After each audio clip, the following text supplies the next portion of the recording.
Every family is fractured in its own ways, whether broken at a young age or through the struggles of life.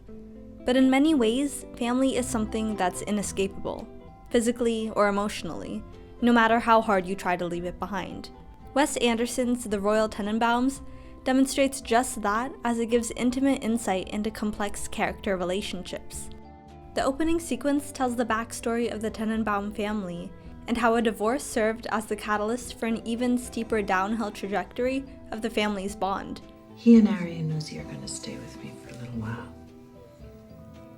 Why are they allowed to do that? Lead protagonist Royal Tenenbaum is the father of 3 child prodigies who found significantly less professional success in their adult life. Chaz was a math and business genius who is now navigating grief as a widower and father of 2 sons.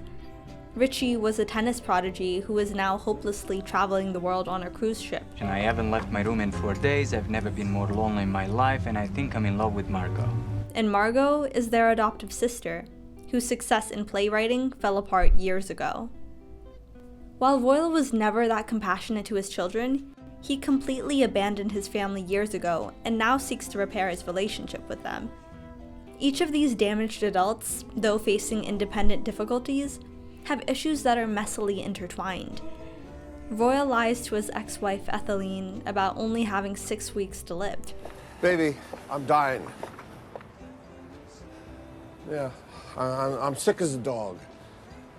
I'll be dead in 6 weeks. I'm dying. And that leads the whole family to gather for the first time in years under one roof. It's the melancholic tone achieved by each character's expression of discontentment that simultaneously haunts and elevates the film. Anderson layers time with the use of flashbacks, which reveal key moments of the characters' past that led them to their current mental state. Amongst these is Margot's meeting with her biological family, which resulted in the loss of part of her finger.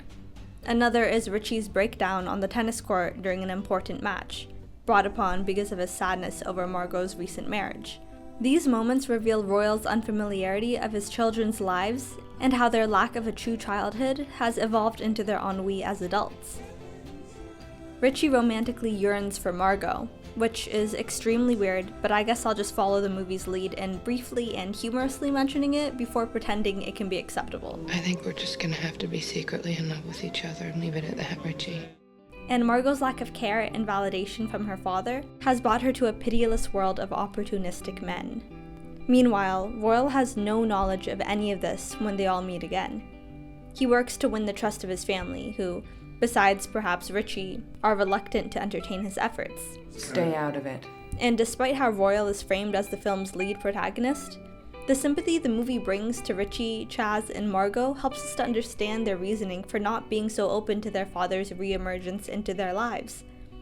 Royal struggles to develop his relationship with his family, but the complexity of the family dynamics are deepened when considering Margot's affair with Richie's best friend Eli, the growing bond between Royal and Chaz's children, Eli's desire for a place in the Tenenbaum family, and Royal's attempts to win over Ethelene, despite her being in love with another man.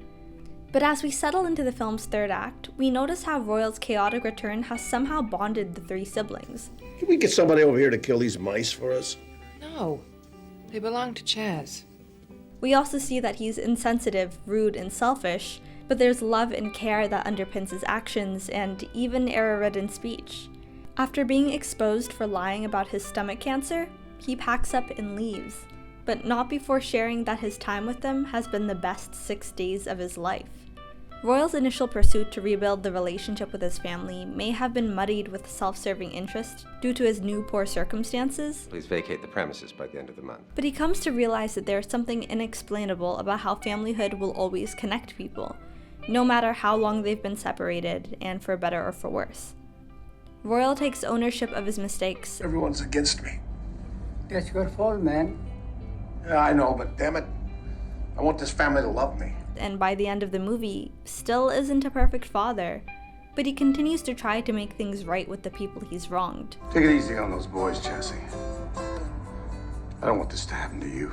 Royal eventually passes away with Chaz by his side, and his whole family shows up at the funeral, an occasion which likely wouldn't have happened if it weren't for their complicated reunion.